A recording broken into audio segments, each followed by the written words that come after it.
कैसी है पब्लिक और कैसी चल रही है एग्जाम की तैयारी? तो वो सारे क्लास 10th के बच्चे जो अपने प्री बोर्ड के एग्जाम को टारगेट कर रहे हैं या फिर अपने मेन बोर्ड के एग्जाम को टारगेट कर रहे हैं, आप लोगों के लिए आज मैं एक ब्रह्मास्त्र लेकर आई हूँ। आपको मैं बताने वाली हूँ 30 डेज का मास्टर टाइम टेबल। तो जो भी वो बच्चे हैं जिन्होंने अभी तक भाई अपने एग्जाम की तैयारी शुरू नहीं की है, इंग्लिश में अभी तक मैम कुछ भी रिवाइज करना शुरू नहीं किया है, सब कुछ ना मैम टॉपसी टर्वी हो रखा है और कुछ भी ऑर्गेनाइज्ड नहीं है, तो आज मैं आप लोगों को ऐसा ही एक 30 डेज का टाइम टेबल देने वाली हूँ। आप इस टाइम टेबल को फॉलो करिए, अकॉर्डिंगली अपनी स्टडीज करिए और मुझे बताइए बाद में कि क्या आप इन 30 डेज में अपने सिलेबस को कंप्लीट कर पाए या नहीं, जितना भी सब कुछ इंग्लिश में आने वाला है उसको रिवाइज कर पाए या नहीं। तो ये एक प्रैक्टिकल टाइम टेबल है जो आप लोग चाहें तो उसको फॉलो कर सकते हैं और इसके थ्रू आपका इंग्लिश का, जिन बच्चों ने अभी बिल्कुल भी तैयारी शुरू नहीं की है इंग्लिश की, इंग्लिश को साइड रख दिया है, मैथ साइंस एसएसटी में फोकस कर रहे हैं, वो सारे बच्चे इस टाइम टेबल के थ्रू अपनी इंग्लिश की तैयारी कर सकते हैं। ठीक है, तो देखो इस वीडियो को शॉर्ट रखूंगी, 10 मिनट का वीडियो रखूंगी और इस वीडियो के अंदर मैंने मेनली क्या है 3 पार्ट्स में इस वीडियो को डिवाइड किया है। पार्ट 1 में हम लोग एक्चुअल डिस्कस करने वाले हैं हमारे एग्जाम का पैटर्न क्या है, ठीक है, किस तरीके का एग्जाम आने वाला है इंग्लिश का, हमको पता होना चाहिए ना भाई, तभी तो हम उसको उसी तरीके से माइंडसेट अपना कर पाएंगे। दूसरे पार्ट में मैंने क्या है अपना सिलेबस मेनली फोकस किया है कि भाई मेरा एग्जैक्टली इंग्लिश का सिलेबस है कितना, कौन सा डिलीटेड चैप्टर है कौन सा नहीं है। बहुत बच्चों को कंफ्यूजन है भाई कि मैडम ये लास्ट वाला ये जो प्रपोजल है वो है ही नहीं ma'am, the book that save the earth ma'am वो तो है ही नहीं। बेटा ये सारे चैप्टर आपके सिलेबस का पार्ट है, तो एक बार इस सिलेबस को ढंग से यहाँ जो मैं दिखा रही हूँ उसको देख लेना। और लास्ट में पार्ट 3 में मैं आपको ये 30 डेज में आपको समराइज कैसे करनी है ये सारी चीजें, कैसे इसको तैयार करना है, जो कि आप अपने एग्जाम ओरिएंटेड तैयारी जो आप कर रहे हैं उसको कैसे सेट करना है अपने माइंड में, इस चीज को मैं आप लोगों को बताने वाली हूँ। ठीक है, तो चलो वीडियो को शुरू करते हैं। सबसे पहले क्लास 10th का जो इंग्लिश एग्जाम है आपको पता होना चाहिए। आपके मेनली 4 सेक्शन है, 3 है वैसे तो, लेकिन मैं इसको 4 सेक्शन में इसीलिए डिवाइड करती हूँ क्योंकि मैं हर जो राइटिंग स्किल हो गया, रीडिंग स्किल हो गया, लिटरेचर स्किल हो गया, ग्रामर स्किल हो गया, चारों को अलग अलग स्किल्स में काउंट करती हूँ। ठीक है, तो आपका जो रीडिंग है वो 20 मार्क्स का है, राइटिंग है आपका 10 मार्क्स का है, ग्रामर आपकी 10 मार्क्स की है और लिटरेचर आपका 40 मार्क्स का है। तो जो हमारा टाइम टेबल है रिवीजन करने का उसमें हमने ज्यादा जो वेटेज दिया है वो लिटरेचर को दिया है क्योंकि भाई 40 नंबर बहुत होते हैं। राइट, क्लियर हो गया आपका। चलो अब देखो, आपको ये पता होना चाहिए कि आपका जो रीडिंग कॉम्प्रिहेंशन आने वाले हैं, 2 आने वाले, कितने आएंगे आपके रीडिंग कॉम्प्रिहेंशन, 2 आएंगे और दोनों आपके 20 मार्क्स के हैं। ठीक है, दोनों आपके 20 मार्क्स के हैं। तो इसमें आपका एक डिस्कर्सिव है, कौन सा है, डिस्कर्सिव है, और एक आपका केस बेस्ड है। तो इन दोनों की प्रैक्टिस मैं चैनल पे आपको करा रही हूँ, रोज रोज कराती हूँ और फ्यूचर में भी एग्जाम जब तक हो नहीं जाएगा तब तक कराती रहूंगी, डोंट वरी। राइट, तो ये आपको कैसे तैयार करना है इसका भी मैं आपको एक आइडिया लास्ट में वीडियो में दे दूंगी। इसके बाद में आपका जो राइटिंग सेक्शन है उसमें आपको पता होगा कि फॉर्मल लेटर आने वाला है आपका, और मेनली अगर आप मुझसे पूछोगे इस बार लेटर टू एडिटर आएगा, क्योंकि आपका जो इंग्लिश का सैंपल पेपर है ना बच्चों उसमें भी लेटर टू एडिटर आया हुआ है, आप लोग को पता है ना। तो ये आपका एक इंपॉर्टेंट पार्ट है, इसको आप मिस नहीं करेंगे। लेटर राइटिंग आपका 5 नंबर का, एनालिटिकल पैराग्राफ स्वॉट वाला आपका आएगा। एनालिटिकल पैराग्राफ के ऊपर 2 वीडियोस में अब तक बना चुकी हूँ, एक में मैंने आपको पाई चार्ट सॉल्व कराया था, एक में मैंने आपको स्वॉट सॉल्व कराया है। राइट, तो दोनों के बारे में अगर आपको वीडियो देखनी है आप मेरी प्लेलिस्ट में देखना, या फिर मैं क्या करूंगी उसको वीडियो के एंड में लगवा दूंगी, इस वीडियो के एंड में, तो आप वहां से भी इसको देख सकते हैं। क्लियर हो गया, चलो जी। उसके बाद में आता है आपका ग्रामर में क्या क्या आएगा। ग्रामर में टेंसेस आएंगे, मॉडल्स आएंगे, सब्जेक्ट वर्ब एग्रीमेंट आएंगे, डिटरमिनर्स आएंगे, रिपोर्टेड स्पीच आएंगे 3 तरीके के, कमांड स्टेटमेंट वाले, इंट्रोगेटिव वाले, इंपेरेटिव वाले, और एक्सक्लेमेटरी भी आ सकता है, मैं लिख देती हूँ यहाँ पे। ठीक है, क्योंकि मैंने देखा है आपके बोर्ड सैंपल पेपर में एक्सक्लेमेटरी से रिलेटेड 1-2 क्वेश्चंस पूछे गए हैं, तो ये एक्सक्लेमेटरी वाले होते हैं। आई होप आप लोगों ने ग्रामर की तैयारी अपनी पूरी कर ली है, आप ऑलरेडी पढ़ चुके हैं। अब जो टाइम आपको देना है वो एक्सरसाइजेस पे देना है, एक्सरसाइज को सॉल्व करने पे ज्यादा लगाना है। ये हमने किया ग्रामर पार्ट। इसके आगे बढ़ेंगे, जल्दी जल्दी आगे बढ़ेंगे। एक्सरसाइजेस जो है वो एडिटिंग की और गैप फिलिंग की फॉर्म में आएंगी। गैप फिलिंग नहीं आएगा, to be very honest, editing में ही ज्यादा क्वेश्चंस पूछे जाएंगे या fill in the blanks of course हो सकते हैं। राइट, क्लियर हो गया। चलो भाई, अब आ जाते हैं लिटरेचर के बारे में। क्वेश्चन पेपर का पैटर्न में क्या आने वाला है।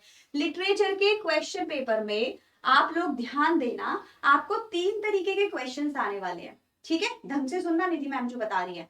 आपके क्वेश्चन पेपर में 3 तरीके के क्वेश्चंस आने वाले हैं। पहला होगा आरटीसी।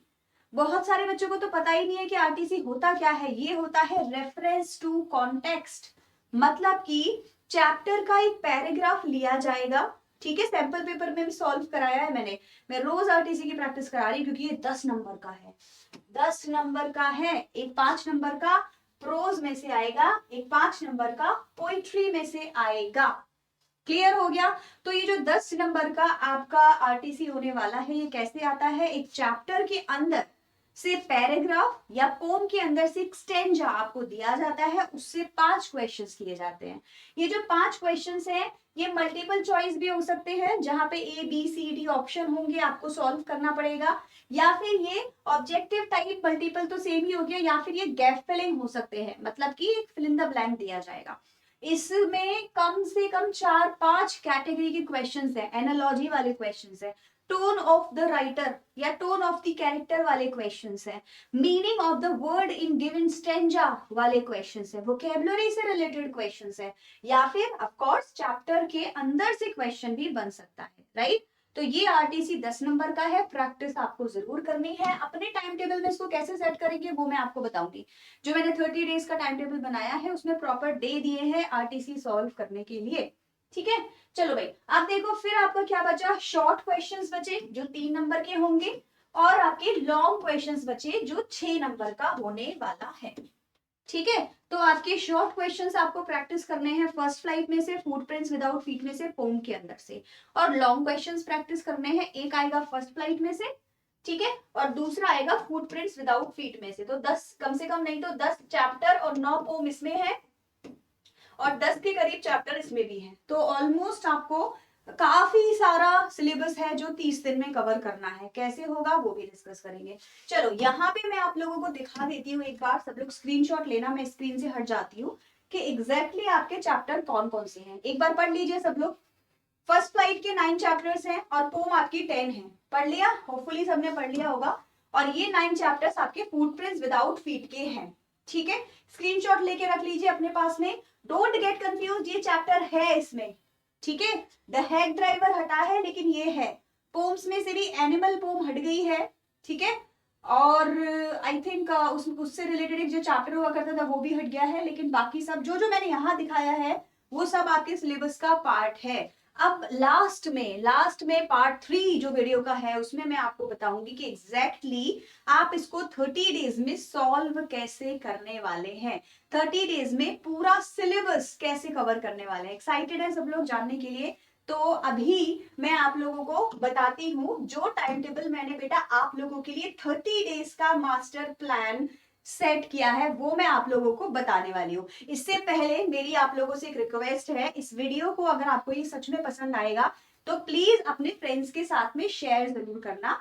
और ये जो टाइम टेबल मैं आपको दिखाने वाली हूँ ना, जो मैंने 30 डेज में आप लोगों के लिए बनाया है, इस मेनली टाइम टेबल को अपने पास रखना। तो ये वीडियो की लिंक को सेव करके रखना अपने पास में, ताकि जब जब आपको लगे कि मैं डिरेल हो रहा हूं तो यहाँ आ जाना और जो टॉपिक मैंने लिखे हैं उनको पढ़ना शुरू कर देना। क्या लिखा है मैंने, तो ये है आपकी 30 डेज में क्या क्या आपको कवर करना है डे वाइज।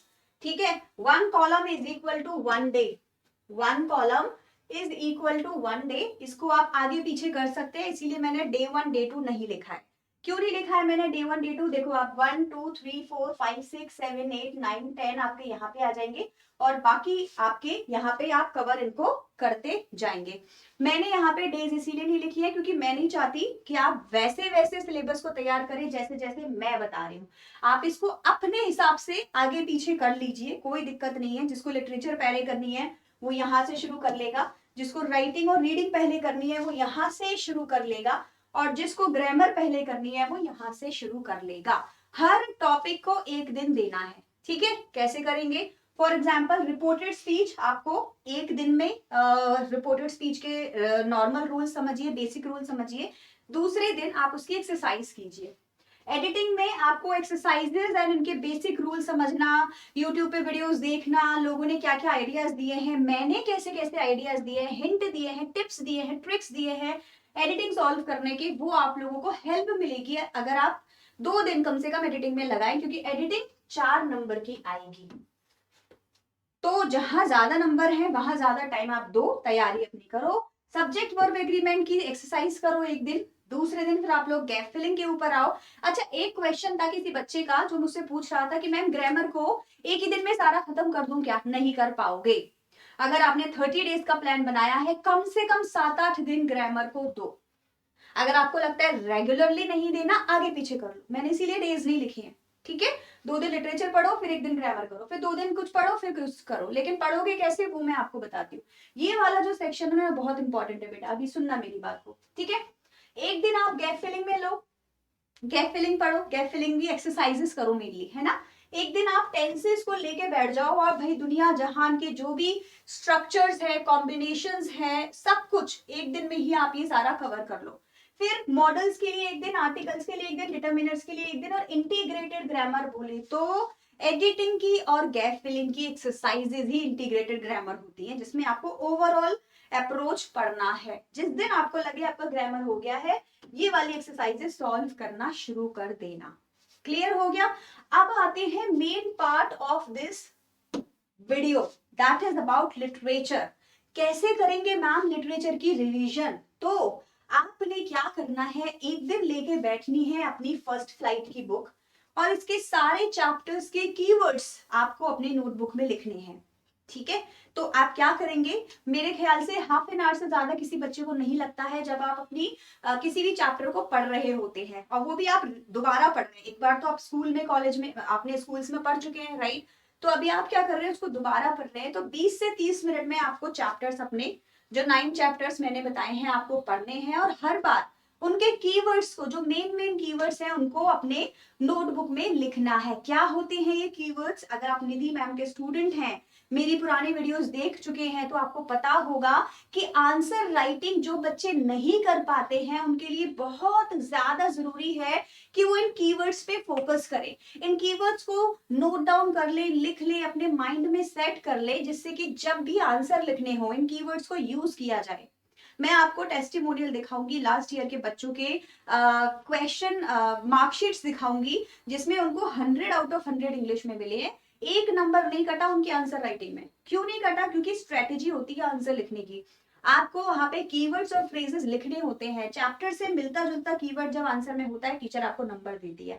आपको कीवर्ड्स के वीडियोस चाहिए, आप मुझे बताओ, कमेंट में लिख के दो मुझे कि मैम हम कीवर्ड्स के वीडियो चाहते हैं, मैं आपको बना के दूंगी ऐसे वीडियोस। और आप अपने लिए जरूर से जरूर ऐसे वीडियो ऐसे नोट्स बना के रखें जो आपको एग्जाम में हेल्प करने वाले, ठीक है। दूसरे दिन चैप्टर 2, सॉरी दूसरे दिन बुक 2 जो फुटप्रिंट्स विदाउट फीट की है, उसके 9 चैप्टर्स है, उसमें करो। तीसरे दिन पोम के कीवर्ड्स इकट्ठा करो और एक नोटबुक में लिखो। ये आपका काम है, ये आपका चैप्टर रिवीजन करने का तरीका है। 3 दिन में पूरी लिटरेचर के चैप्टर्स रिवाइज हो गए।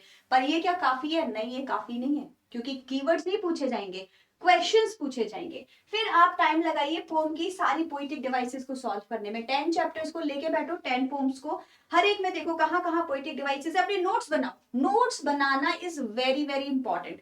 ये समझ लो, मैं आपको नोट्स बनाने का तरीका बता रही हूँ कैसे बनाने हैं, ठीक है। बना लिए आपने नोट्स अपने। इसके बाद में नेक्स्ट आपको क्या करना है, सेंट्रल आइडिया ऑफ थीम लेके बैठनी है हर पोम की। हर जगह इंटरनेट पे कंटेंट अवेलेबल है आपके पास में, बस उसको इकट्ठा करने का तरीका होना चाहिए। लेके बैठो इसको तरीके से। 3 घंटे भी इंग्लिश अगर दिन में पढ़ रहे हो ना, 30 दिन के लिए आपका पूरा सिलेबस कंप्लीट, चाहे आपने बिल्कुल ना पढ़ा हो। पर ये अभी आपको करना भी पड़ेगा, दिसंबर जनवरी में ही करना पड़ेगा, क्योंकि फेब में फिर टाइम नहीं मिलेगा। और भी सब्जेक्ट्स को टाइम देना है, इंग्लिश को इससे ज्यादा टाइम नहीं दे पाओगे, ठीक है। फिर आपने क्या करना है, सारे चैप्टर के आरटीसी ढूंढने हैं एक दिन। तो वो इजी है, आपको चैप्टर ऑलरेडी पता है, कीवर्ड्स आपको ऑलरेडी पता है, तो ये ज्यादा टफ काम नहीं है, दिन में 2 घंटे भी करोगे तो हो जाएगा। नेक्स्ट डे आप करेंगे बुक 2 मतलब फुटप्रिंट्स विदाउट फीट के आरटीसी, और फिर आप करेंगे चैप्टर्स किसके, बुक 3 नहीं है, मतलब एक्चुअली ये पोम है ना, पोम के आरटीसी। क्या यहाँ पे खत्म हो गया? नहीं, अभी शॉर्ट एंड लॉन्ग क्वेश्चंस बाकी हैं। तो अब हम आरटीसी कर लिए हमने, पोएटिक डिवाइसेस समझ आ गई, सेंट्रल थीम समझ आ गई, कीवर्ड्स हमारे पास हैं। अब हम शॉर्ट एंड लॉन्ग क्वेश्चंस लिखने की प्रैक्टिस करेंगे। कैसे करेंगे? वही चीज हो गई, कीवर्ड सारे हमारे पास हैं, इंपॉर्टेंट क्वेश्चंस ढूंढेंगे प्रीवियस ईयर के क्वेश्चन पेपर्स में से, एक जगह उनको नोट डाउन करेंगे और उनके आंसर्स को फ्रेम करने की कोशिश करेंगे। और उसके बाद में हर दिन दो तीन क्वेश्चंस हमको लिखने ही लिखने हैं, ठीक है? ऐसा नहीं है कि बस इन 4 दिन प्रैक्टिस करनी है, क्वेश्चन तो हमको पेपर आने तक रोज 1 या 2 क्वेश्चन आंसर में लिखने हैं, लेकिन यहां से शुरू कर देना है। तो एक दिन पोम बुक 1, दूसरे दिन बुक 2 और तीसरे दिन पोम के शॉर्ट क्वेश्चन इकट्ठे करने हैं। ये इकट्ठा कर लो मटेरियल, जो एग्जाम टाइम पे आपको 2 दिन में सारा रिवीजन करने के काम आएगा। लॉन्ग क्वेश्चंस की बारी आएगी, फिर से वही चीज, बुक 1, बुक 2 एंड पोम के लॉन्ग क्वेश्चंस के लिए 3 दिन। तीनों दिन आपने क्या करना है, पुराने प्रीवियस ईयर क्वेश्चंस पेपर को ढूंढना है, सैंपल पेपर को ढूंढना है और एनालाइज करना है कि कैसे क्वेश्चन पेपर आए। सीबीएसई का सैंपल पेपर अगर नहीं देखा है तो उसको भी देखो, वहां भी देखो कैसे क्वेश्चंस आए हैं, कैसे 2 चैप्टर्स को जोड़ के आपका एक क्वेश्चन बनाया गया है, ठीक है? और आप उसका आंसर कैसे फ्रेम करोगे। आप चाहती हो कि मैं ऐसी वीडियोस आपके लिए लेके आऊं, आपको कमेंट में मुझे बताना है कि मैम प्लीज आप ऐसी वीडियोस लेके आइए। जितने ज्यादा वोट्स होंगे, जितने ज्यादा व्यूअर्स होंगे, डेफिनेटली फिर निधि मैम आपको बताइए वही करती है जो आप बोलते हो। आप जो क्वेश्चन या आप जो वीडियो बोलते हो, मैं वही वीडियो आपके लिए लेके आती हूँ, आप भी जानते हो ये चीज, राइट? क्लियर हो गया? फिर आपका राइटिंग सेक्शन यहाँ से शुरू हो जाएगा। 2 दिन कम से कम 2 टाइप के एनालिटिकल पैराग्राफ की प्रैक्टिस करो। एक दिन कर लो टेबल की, मैं बताती हूँ क्या आएगा। टेबुलर फॉर्म में जो आती है बार ग्राफ उसकी तैयारी कर लो। पाई चार्ट और बार ग्राफ सेम होता है, बस आपको देखने का तरीका आना चाहिए। दूसरे दिन आप वर्ड्स वाले स्वॉट की तैयारी करेंगे। किसकी? जो स्वॉट वाले पेपर है ना, जो मैंने सॉल्व कराया है आपको, उसकी। 2 दिन आप एनालिटिकल पैराग्राफ में देंगे, एक दिन आप लेटर टू एडिटर में देंगे। इसमें क्या करना है इसमें स्टार्टिंग लाइन से इकट्ठी करनी है, एंडिंग लाइन से इकट्ठी करनी है, ठीक है? इंट्रोडक्टरी जो पैराग्राफ होता है ना, through the column of the esteemed newspaper I would like to draw the attention of the higher authorities towards the problem of test test test test test. ये लाइन को एक माइंड में set कर लेना है कि भाई एडिटर से रिलेटेड कोई भी आएगा, हम ये लाइन लिख देंगे या फिर 1-2 और बना लेंगे, उनको लिख देंगे। ये प्रैक्टिस करनी है आपको। ऐसा नहीं कि बस एक लेटर लिखने बैठे 2 घंटे में एक लेटर लिखा हो, इंग्लिश की प्रैक्टिस, ऐसे नहीं होता। आपको क्रिस्प नोट्स बना के अपने पास में रखने, स्टार्टिंग में और क्या क्या लिख सकता हूँ, एंडिंग में और क्या क्या लिख सकता हूँ, अगर ऑर्डर किया है तो ऑर्डर में क्या क्या लिख सकता हूँ, अगर इंक्वायरी करी है तो इंक्वायरी में क्या क्या लिख सकता हूँ, है ना? मैंने आपको अच्छे खासे 3 दिन दिए हैं इंक्वायरी का, ऑर्डर का और एडिटर का लेटर पढ़ने के लिए, तो आप उसी तरीके से इसको तैयार करेंगे। रीडिंग कॉम्प्रिहेंशन 2 दिन कीजिए, लास्ट में सैंपल पेपर की तैयारी कीजिए। और इस तरीके से आप देखोगे कि आपने पूरा लिटरेचर अपना 30 दिन में कवर कर लिया। अब आप मुझे बताओ, क्या आप चाहते हो कि मैं YouTube पे ऐसा 30 डेज मास्टर प्लान आपके लिए लेकर आऊं? अगर हाँ, तो आप मुझे कमेंट में लिखिए कि ma'am 30 days master plan please YouTube पे हमारे लिए करा दीजिए, सो दैट हमारे एग्जाम तक की पूरी तैयारी हम निश्चित हो जाए। निधि मैम ऑलरेडी YouTube पे करा रही है। तो अगर आप ऐसा कहते हो मुझे, तो मैं इसका प्लान बनाना शुरू कर देती हूँ और आपके लिए ऐसे ही वीडियोस लेके आना रोज डेली शुरू कर दूंगी। इसके अलावा ये तो देखो वो था जो मैंने आपको बताया बच्चों, ठीक है? ये तो YouTube का हो गया। लेकिन अगर आप इंटरेस्टेड हैं तो आप हमारे जो हमारा कोर्स है इसका किसका, अव्वल बैच का, है ना? 10th का जो अव्वल बैच का कोर्स है, जो हम टीचर्स में ऑलरेडी पढ़ा रहे हैं, आप चाहें तो उसमें एनरोल हो सकते हैं। यहाँ जो आपको दिखाई दे रहे हैं ये सारे आपके इंडिविजुअल कोर्स है बच्चों, ठीक है? ये वाले इंडिविजुअल कोर्स है जो आपको दिखाई दे रहा है, मैथ का, साइंस का, सोशल साइंस का, इंग्लिश का एंड हिंदी का। और ये जो आपको दिखाई दे रहा है ये क्रैश कोर्स है आपका अव्वल बैच, जिसमें 5 सब्जेक्ट्स एक साथ होंगे। प्राइस आपको दिखाई दे रहा है यहाँ पे, पर ये प्राइस नहीं है जो आपको पे करना है, ये वो प्राइस है जो लिखा हुआ है, लेकिन जो प्राइस आप पे करेंगे दैट वुड बी 1000 प्लस। वो तब जब आप कोड लगाएंगे Y548। अगर आप एक ऐसे स्टूडेंट है जो 9-10 के साथ पहली बार जुड़ रहे हैं अड्डा 24/7 के साथ, तो आपके लिए निश्चय बैच भी है, ठीक है? इसमें आपको डिटेल्ड वे में पूरा चैप्टर पढ़ाया गया, पूरा कोर्स कराया हुआ है सारे सब्जेक्ट्स का। तो आप चाहे तो इसमें एनरोल कर ले। और क्रैश कोर्स जो 30 डेज का मैं आपको दिखा रही हूँ ना, ये वाला, ये एक्चुअली अव्वल बैच का सिलेबस है, अव्वल बैच का करिकुलम है, वहां मैं 30 डेज में बच्चों को यही कराने वाली हूँ, इसी तरीके से कराने वाली हूँ। तो अगर आप चाहते हैं कि ये वाला जो कोर्स है वो आप निधि मैम के साथ करें और 30 डेज में मैम के साथ बैच के अंदर तैयारी कर लें, पेड है ये वाला बैच, तो आप चाहें तो इस कोर्स का पार्ट बन सकते हैं। कोर्स का मैं आपको ऑलरेडी बता चुकी हूँ। इंग्लिश वाला ये है जो कि आई थिंक 500 प्लस में आपको मिलेगा। कूपन सेम वही कोड है, आपको Y548 लगाना है अगर आपको 500 प्लस में ये वाला चाहिए होगा। सारे सब्जेक्ट्स का चाहिए तो ये है आपके लिए ऑलरेडी अव्वल बैच ये वाला, राइट। मैं क्यों बोल रही हूँ आपको ये सारी चीजें बच्चों, क्योंकि देखो रिवीजन का जो टाइम होता है ना, ये हमारे लिए बहुत ज्यादा क्रूशियल होता है। क्या होता है? बहुत ज्यादा क्रूशियल होता है। ऐसे में अगर किसी मेंटोर की हेल्प आपको मिल जाती है, उसके साथ में ये 30 डेज का जो कोर्स है आप कंप्लीट करते हैं, तो आप क्या लगता है आपको आपका एग्जाम कैसा होगा? डेफिनेटली बहुत अच्छा होगा। इसके अलावा अगर आप चाहते हैं कि मैं यूट्यूब पे ये क्लासेस लाऊं तो वो भी बता दीजिए। सब कुछ आपके ऊपर है, मैंने आपको सारे ऑप्शंस दे दिए हैं। और आप जानते हैं Nidhi ma'am is always available for you. मैं हमेशा यहाँ हूँ आप लोग की हेल्प करने के लिए, आपको एग्जाम में और अच्छी तैयारी कराने के लिए। जो भी क्वेश्चंस है, जो भी डाउट्स है, मुझे कमेंट सेक्शन में बताओ। I will be very very happy to help every one of you and I will definitely meet you in my regular sessions. 3 PM पे मेरी क्लासेस होती है डेली, ठीक है। तो मैं 3 PM पे आपको डेली मिलती हूँ। तो यहाँ लिख देती हूँ, ठीक है। तो मैं आपको 3 PM पे डेली मिलती हूँ वैसे भी। तो अगर कोई बच्चा नहीं आता है क्लासेस में तो 3 PM पे आना शुरू कर दो and I will meet you there. Bye everyone and take care.